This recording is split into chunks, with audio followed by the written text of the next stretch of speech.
Today I'm going to be showing you guys the differences between the Logitech Pro X Superlight 2 mouse versus the Razer Viper V2 Pro. Both of these mice are going to be esports grade and they're similar in many ways. I'll be showing you guys the primary differences between both of these mice, that way you'll know exactly which one is right for you. And at the end of this video, I'll share with you my personal recommendation on which of these two mice I would personally go with. So the first difference between both of these mice is going to be, of course, the price. The Logitech Pro X Superlight 2 mouse is going to be going for $160 as of making this video.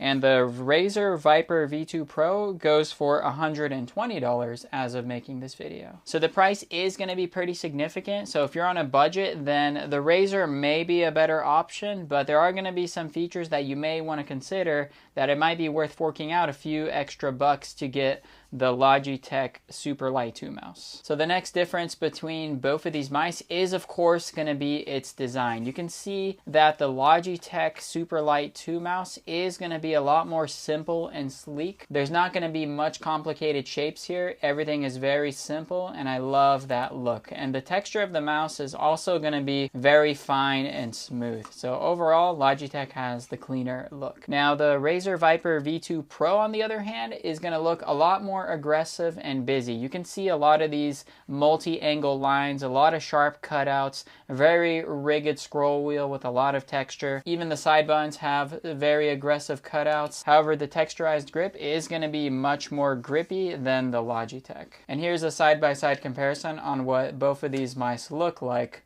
and their design aesthetics as well as the texture differences. Me personally, I'm a bigger fan of the Logitech design just because I prefer the more minimalist look. However, it is going to be much slippier in terms of the actual comfort though. I think Razer does feel more comfortable because it has that texture and it gives my palm an easier grip and it doesn't feel like it's trying to slide away from me when I actually hold it. Unlike the Logitech, when I hold this thing, it really feels like it's just trying to slip away from my hand. The grip isn't necessarily going to be a deal breaker because that brings us to our next difference, which is going to be the included grips. The Razer is going to come with the sticker pack where you can attach the stickers onto the mouse, and the Logitech is also going to have a sticker pack. So you're not really going to have slippage issues with either of these mice, but there is going to be a difference in the actual sticker grips themselves. If we take a close look at these grips, you can see there is going to be a difference. The Razer here has a lot more texture on it,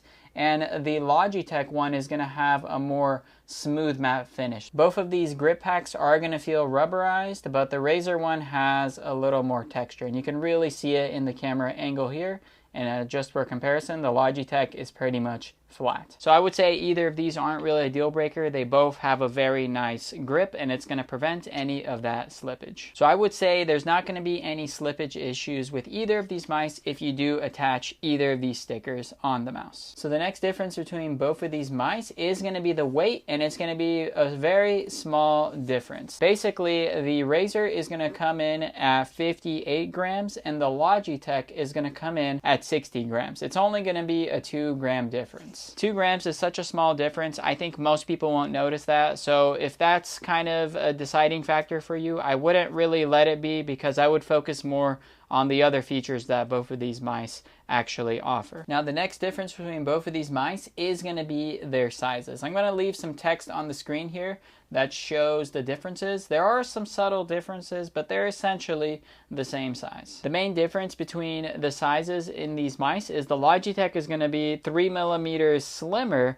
and the Razer is going to be 3 millimeters smaller. So not really a deal breaker for either of these mice. I would say they're pretty much in the same tier in terms of mice sizes. And the shapes are pretty much going to be identical as well. So whether you're a palm gripper, claw gripper, fingertip gripper, both of these mice are going to give you a very similar posture when in use. So the next difference between both of these mice is going to be their polling rates. The Logitech is going to be capped out at 2K hertz and the Razer is going to be capped out at 4K hertz. 4K sounds like a much better deal than 2K, like double the hertz, double the performance, but in reality, you really can't tell the difference between 2K and 4K. At least I can't. They feel pretty much identical to me. And I think that's why Logitech actually included 2K, because no one can really tell. And it's actually going to be better for your CPU if you do use mice with smaller polling rates. Because if your computer is really taking up a lot of energy just to keep up with the polling rates, you're probably going to have less performance from your computer lag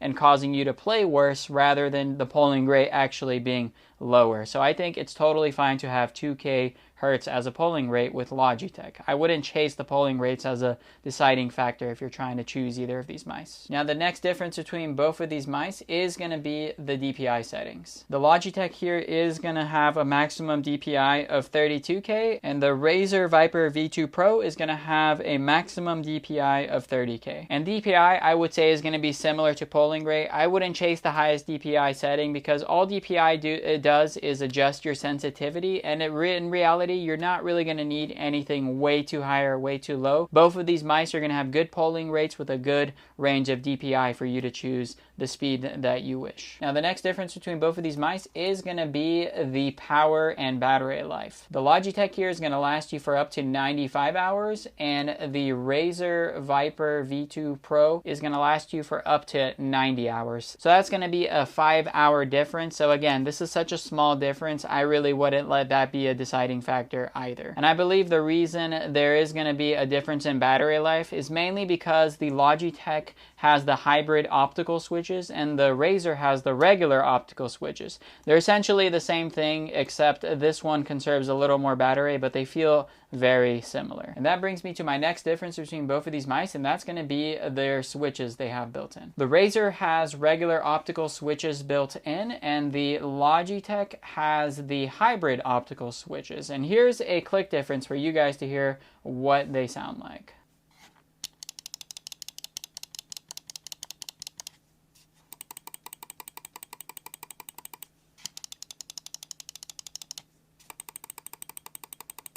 So as you can tell, there is going to be a difference in sound, but they are both using optical switches. However, Logitech is using the hybrid, which is going to help conserve that battery life. In terms of pressure required in order to click either of these mice, I would say they're both the same. They just both create a different sound when you're actually clicking the mouse switch. Now the next difference between both of these mice is going to be their cables. The Razer comes with this nice braided cable, which is really going to be great for sliding around on your desk as it's in use if you accidentally bump into it, or if you're using it in wired mode.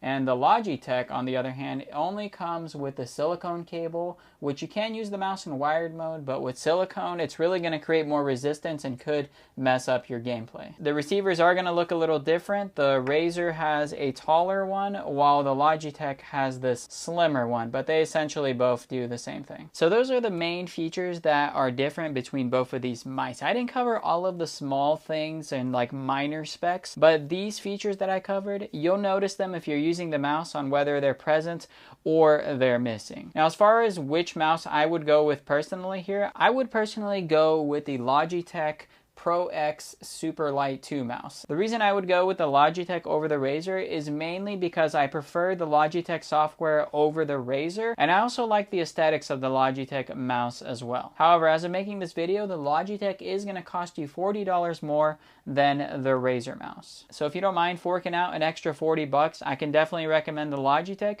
However, if you're on a budget and you need something at an esports grade level, then the Razer is going to be just fine in terms of performance. So if you want to see a review video on either of these mice, be sure to click the videos up here. And with that being said, I'll see you in the next one. Peace.